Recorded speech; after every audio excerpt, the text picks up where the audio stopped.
Libro de Lucas, capítulo 1, versículo 5, dice: En los tiempos del rey Herodes de Judea había un sacerdote llamado Zacarías, del grupo de Abías. La esposa de Zacarías se llamaba Elisabet y venía de la familia de Aarón. Los dos hacían el bien ante los ojos de Dios, cumpliendo sin falta las leyes y los mandatos del Señor. No tenían hijos porque Elisabet era estéril y además ambos ya eran ancianos. Un día Zacarías estaba cumpliendo sus deberes de sacerdote ante Dios porque a su grupo le tocaba el turno de servir en el templo. De acuerdo con la costumbre de los sacerdotes, le tocó en suerte a Zacarías entrar al templo del Señor y ofrecer el incienso. Había mucha gente orando afuera del templo a la hora de ofrecer el incienso. Entonces el ángel del Señor se le apareció a Zacarías. El ángel estaba de pie a la derecha del altar del incienso. Al ver al ángel, Zacarías se inquietó y tuvo miedo. Entonces el ángel le dijo: No tengas miedo, Zacarías, que Dios ha escuchado tus oraciones y Elisabet, tu esposa, tendrá un hijo a quien le pondrás por nombre Juan. Estarán felices y llenos de alegría y muchos se alegrarán por su nacimiento. Juan será un gran hombre ante los ojos de Dios. No tomará vino ni ninguna bebida alcohólica. Aún antes de su nacimiento estará lleno del Espíritu Santo. Juan hará que muchos israelitas se vuelvan al Señor su Dios, con el mismo poder espiritual de Elías.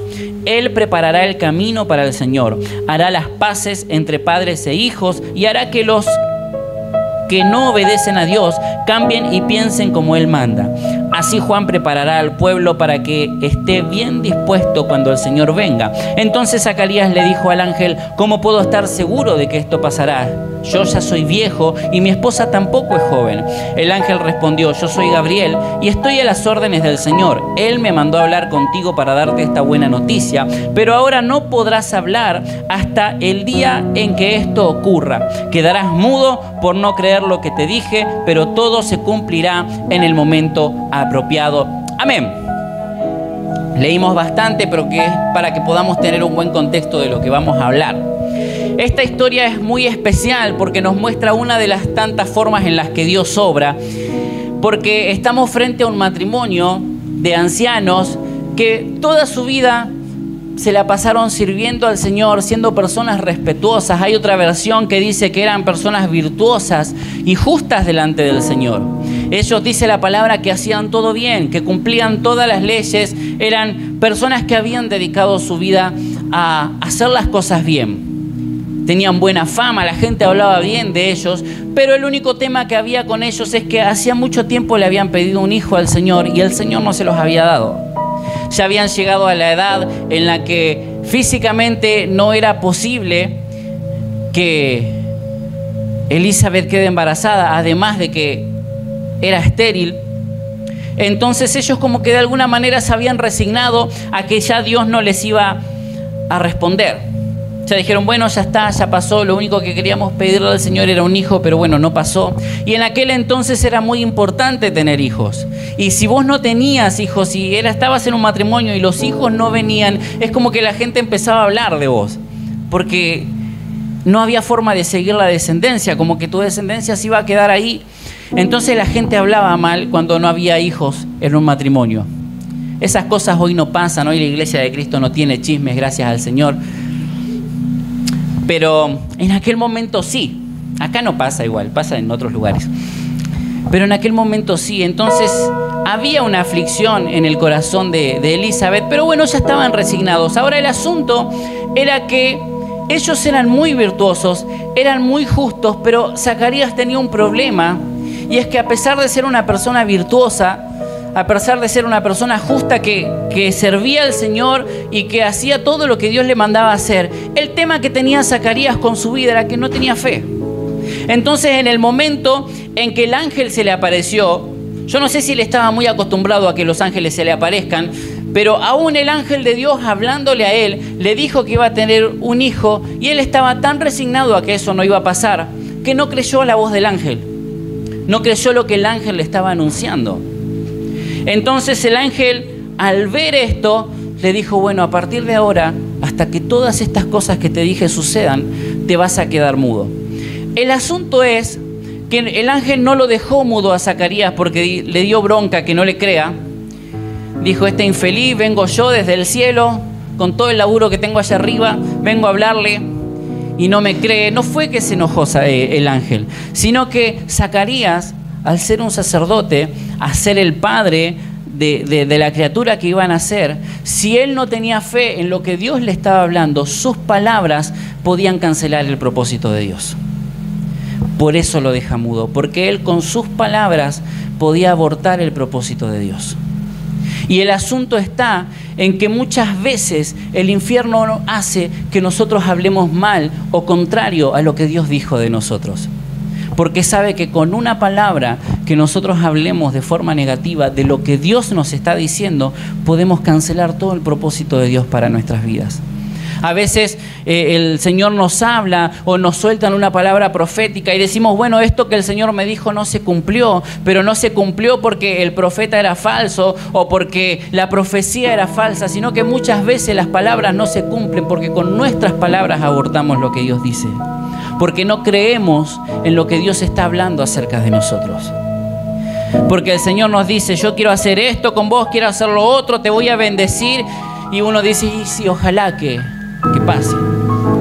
Muchas veces el Señor habla a nuestras vidas y el infierno busca que nosotros hablemos lo contrario y no creemos lo que Dios está diciendo. Como decimos siempre, sabemos que Dios quiere hacer cosas, pero no creemos que Dios lo vaya a hacer con nosotros. Entonces viene la palabra de vida sobre nosotros para activar algo en nuestro espíritu, para activar algo en nuestra vida, y nosotros decimos: y sí, puede ser, capaz que sí, capaz que no, yo no creo que esto pase. Y lo vemos muy fantasioso. Entonces la palabra no se llega a cumplir porque nuestras palabras cancelan lo que Dios está diciendo. Nuestras palabras cortan lo que el Señor habla acerca de nosotros.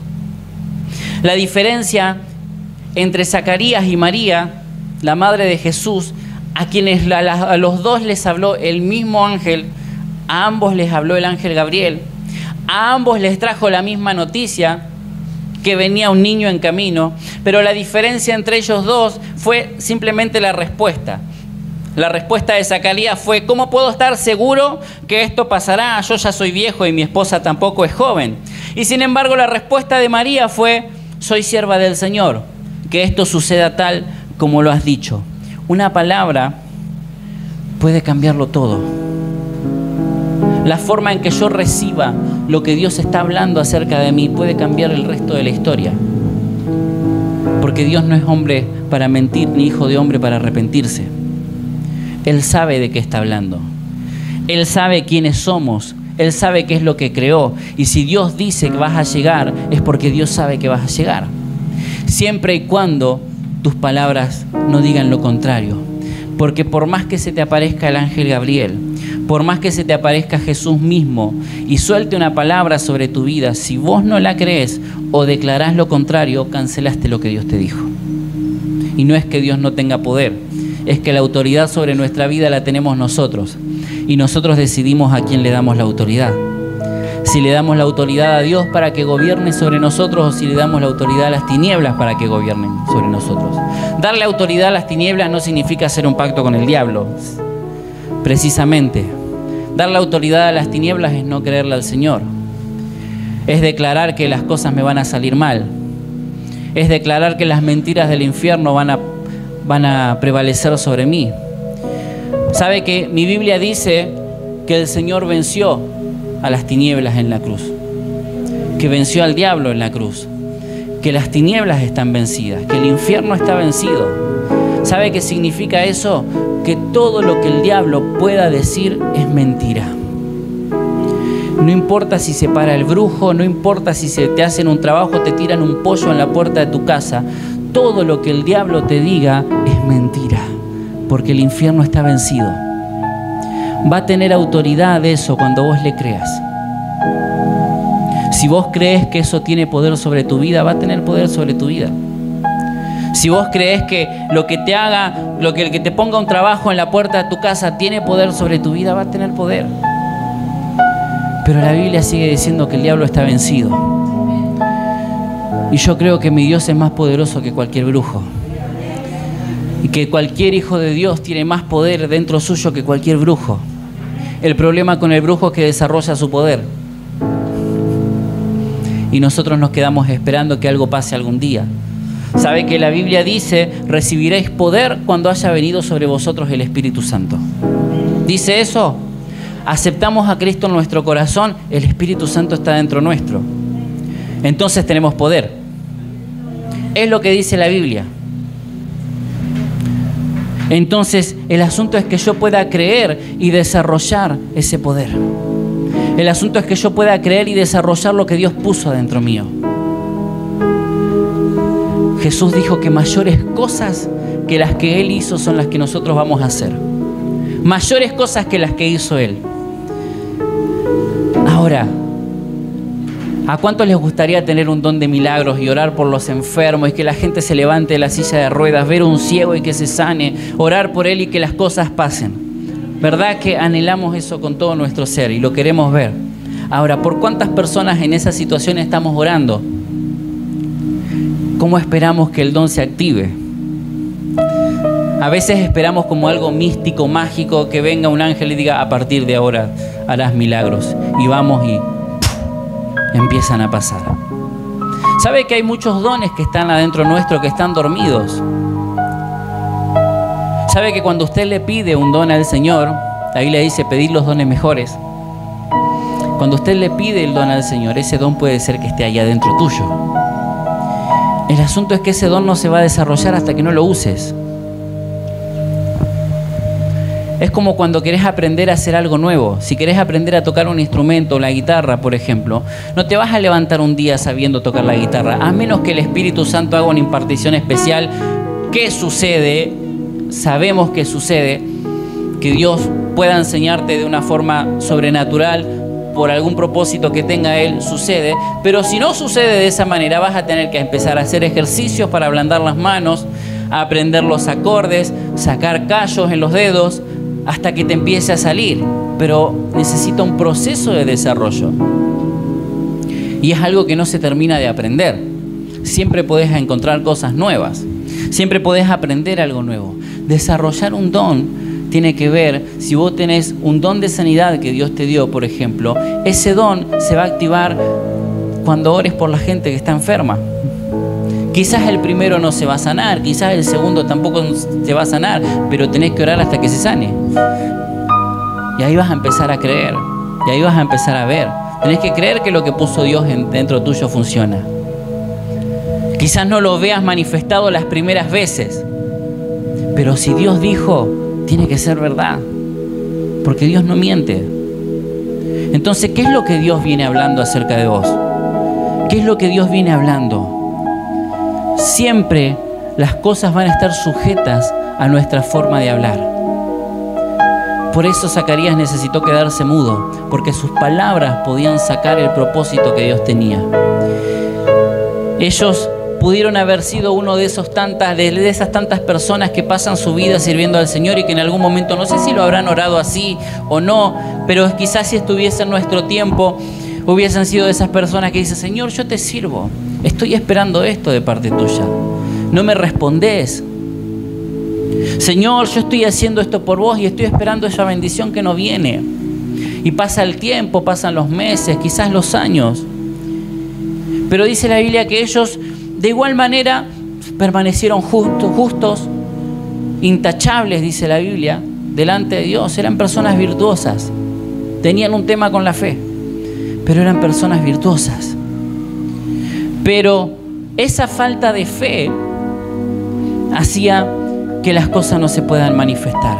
Entonces, lo que ellos no sabían es que cuando ellos se pusieron a orar por ese hijo, Dios tenía preparado ese hijo, pero ese hijo tenía que venir en el momento justo, porque tenía que anunciar el camino del Salvador, tenía que preparar el camino de Jesús.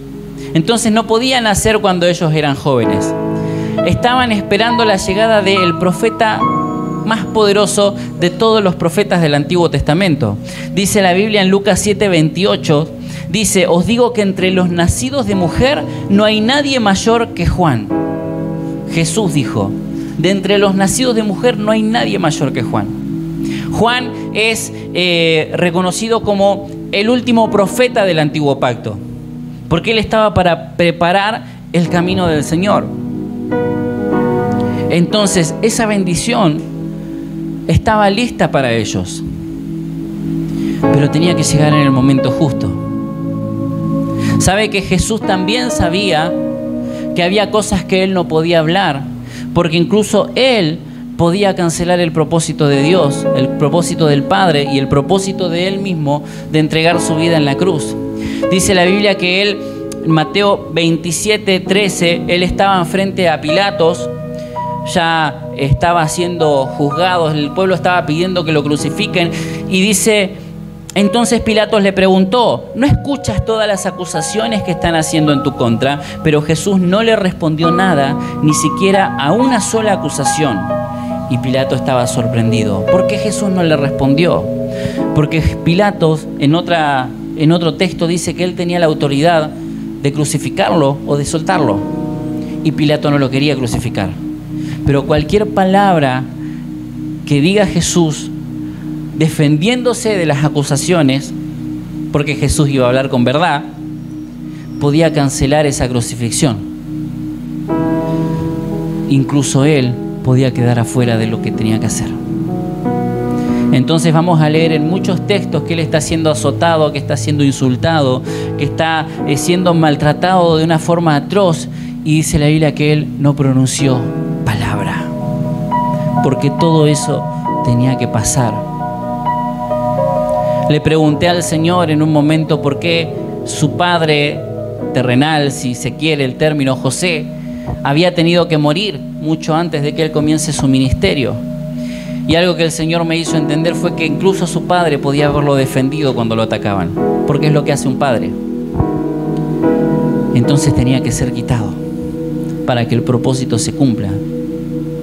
Nuestras palabras tienen mucha autoridad. Pasa que a veces no creemos qué tan importante es lo que decimos, qué tanto valor tiene lo que hablamos. Todas nuestras palabras tienen autoridad sobre nuestra vida. Pero si Jesús dijo, si el Señor dijo que somos lo que Él dice que somos, yo tengo que hablar lo que Él dice que soy, no lo que el infierno dice. El infierno siempre va a hablar mal de vos, va a decirte que no podés, que no te da la mente, que no te dan las fuerzas, que no te da el tiempo, siempre va a hablar peste de vos. Pero Dios es el que habla la verdad y el diablo es el que habla la mentira. Jesús es el camino, la verdad y la vida, y el diablo es padre de mentira. Entonces nosotros tenemos que decidir a quién queremos escuchar y cuáles son las palabras que queremos repetir. Porque si Dios dijo, no importa cuánto tiempo tarde, si Dios dijo, es porque Él sabe quiénes somos y sabe que vamos a ver esa palabra cumplida. Sabe que lo que nos dijo se va a cumplir siempre que nosotros hablemos lo correcto. No esperes a que Dios te deje mudo para que no digas más nada. Empecé a hablar lo que Dios dice. Dice la Biblia que Zacarías y Elizabeth eran personas virtuosas, justas, pero le faltaba fe. Ahora mire lo que dice segunda de Pedro, y con esto voy a terminar, capítulo 1, versículo 5. Por esta razón, también obrando con toda diligencia, añadid a vuestra fe virtud, y a la virtud conocimiento, al conocimiento dominio propio, al dominio propio perseverancia, y a la perseverancia piedad, a la piedad fraternidad, y a la fraternidad amor. Pues estas virtudes, al estar en vosotros y al abundar, no os dejarán ociosos ni estériles en el verdadero conocimiento de nuestro Señor Jesucristo. Ellos tenían la virtud, pero no tenían la fe. Ahora la Biblia dice que yo a la fe le tengo que añadir la virtud, no al revés. A la fe añádanle virtud, porque eso no nos va a dejar estériles y no nos va a dejar sin conocimiento. Necesitamos caminar hablando correctamente. No esperemos, como dije recién, que el Señor nos deje mudos, porque quizás eso no pase, sino que a cada palabra que Dios se habló, cada palabra que Dios te dijo, cada palabra que Dios mencionó sobre vos, cada palabra que te fue soltada, no dudes de lo que Dios está hablando, sino comenzá a creer, porque Él es el que te diseñó. Él es el que te formó desde el inicio, desde el principio, en la eternidad, allí en los cielos. Él fue el que te diseñó y sabe quién sos. No sos lo que el mundo dice que sos. Hay poder dentro nuestro, solo que ese poder estuvo escondido y no hemos sabido cómo usarlo. Pero el poder de Dios está dentro nuestro, para que nos levantemos, para que como iglesia, como hijos de Dios, nos levantemos a manifestar a Cristo, a representar al cielo, a mostrarle a Uruguay que hay un Dios poderoso que quiere hacer cosas en Uruguay. Sabe que el otro día me escribió un profeta de Buenos Aires. No lo conozco, nunca hablé con él, pero en un momento en el que yo estaba con el Señor, estábamos orando, me cae el mensaje de él y me dice que Dios tiene sus ojos puestos en Uruguay, que había cosas que el Señor habló sobre mí, sobre cosas que yo estaba pasando, que yo sabía de qué hablaba, pero que había un proceso sobre esta tierra que se terminaba y que Dios tenía sus ojos puestos. ¿Sabe que no es la primera vez que un profeta me dice que Dios tiene sus ojos puestos en Uruguay? Uruguay estuvo mucho tiempo escondido, hablando en términos del Espíritu. Estuvo mucho tiempo tapado por una nube de tinieblas, pero este es el tiempo que Dios escogió para que Uruguay se levante, para que Uruguay se despierte. ¿Y sabes quiénes son los que tienen que representar esa luz? Nosotros. Y necesitamos ser luz, pero no podemos ser luz si no creemos en lo que Dios dice acerca de nosotros. Por eso es el tiempo de que nos levantemos a hablar lo que Dios dice que somos. No lo que el diablo dice que somos, lo que Dios dijo que somos. Amén. Póngase de pie en esta tarde.